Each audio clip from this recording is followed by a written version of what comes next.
Welcome to Gita अमृत। भगवत गीता में जीवन के मूल प्रश्नों का उत्तर मिलता है। मैं कौन हूँ? आत्मा क्या है? आत्मा का स्वरूप कैसा है? गीता अमृत में इन्हीं विषयों का वर्णन सरल शब्दों में। Gita is eternal science and researching Gita we get amrit. पिछले सेशन में चर्चा की थी अध्याय 5 श्लोक 11 एवं 12। आज की चर्चा का विषय है अध्याय 5 श्लोक 13 एवं 14। अध्याय 5 कर्म संन्यास योग, द योग ऑफ ट्रू रिनंसिएशन।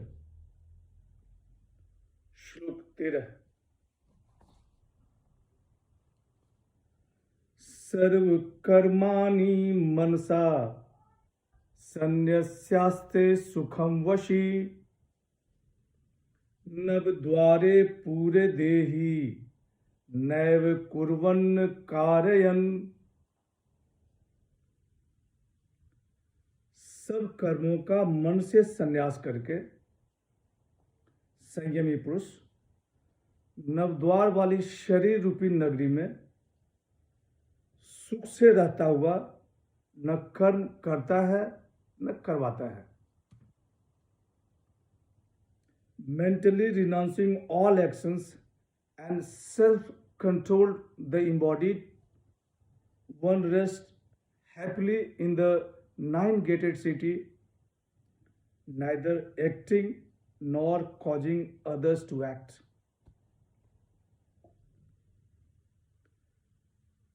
पिछले श्लोक में कर्मयोग के बारे में बताया गया।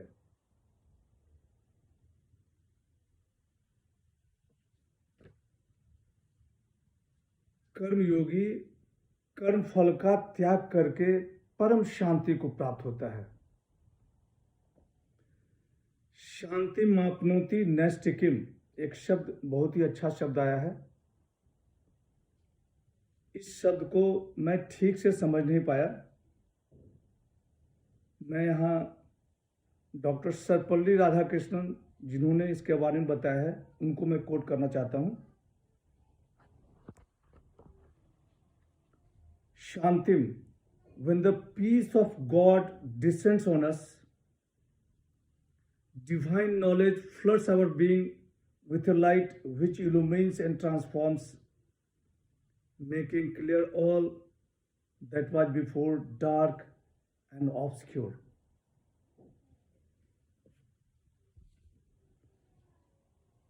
यहाँ सांख्य योगी की चर्चा हो रही है। कर्म योगी के बाद अब सांख्य योगी। भगवान श्री कृष्ण कहते हैं कि सब कर्मों का मन से संन्यास करके संयमी पुरुष नवद्वार वाली शरीर रूपी नगरी में सुख से रहता हुआ न कर्म करता है न करवाता है। सांख्य योगी की इंद्रियां, मन, बुद्धि वश में होती है, इसीलिए इन्हें वशी कहा गया है। वशी मनुष्य 9 द्वार वाले शरीर में सब कर्मों को छोड़कर रहता है। कर्म नहीं छोड़ता, कर्तापन को छोड़ देता है, कर्मों का साक्षी बन जाता है। जिसने अपने अंदर को के अकर्तापन को पहचान लिया है, ऐसा व्यक्ति कर्म करता हुआ भी कर्मों से लिप्त नहीं होता। उदाहरण के लिए, जब सुबह में सूर्य देवता उगते हैं, प्रकाश फैलती है, सभी अपने अपने कामों में लग जाते हैं। सूर्य किसी के कार्य के प्रेरक नहीं होते। उसी तरह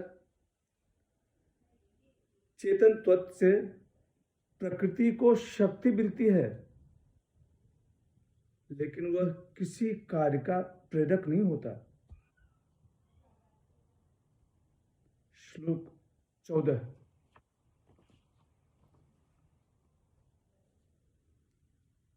न कर्तृत्वं न कर्माणि लोकस्य सृजति प्रभु, न कर्म फल संयोगम स्वभावस्तु प्रवर्तते। प्रभु मनुष्यों के न कर्तापन की, न कर्मों की और न कर्म फल के संयोग की रचना करते हैं, परंतु प्रकृति करती है। Neither agency nor actions does the Lord create for the world, nor union with the fruits of action, but it is nature that acts.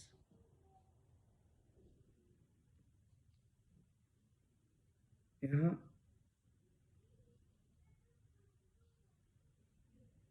क्या परमात्मा कर्म करते हैं, इसके बारे में बताया जा रहा है। भगवान श्री कृष्ण कहते हैं कि हे पार्थ, प्रभु मनुष्यों के न कर्तापन की, न कर्मों की और न कर्म फल के संयोग की रचना करते हैं, परंतु प्रकृति करती है। स्वभाव में स्थित प्रकृति, उसके प्रभाव से सभी कार्य होता है। जैसी जिसकी प्रवृत्ति राजसी, तामसी या सत्व उसी के प्रभाव में सारा कार्य होता है। आत्मा परमात्मा का अंश है। आत्मा न कार्य करता है न करवाता है। यह सभी संस्कार की देन है। संस्कार कहते हैं पुराने जन्मों का इंप्रेशन। आज की चर्चा यहीं समाप्त करते हैं। अगले सेशन में चर्चा को और आगे बढ़ाएंगे। यदा यदा हि धर्मस्य ग्लानिर्भवति भारत अभ्युत्थानम् अधर्मस्य तदात्मानं सृजाम्यहम्। हरे कृष्ण।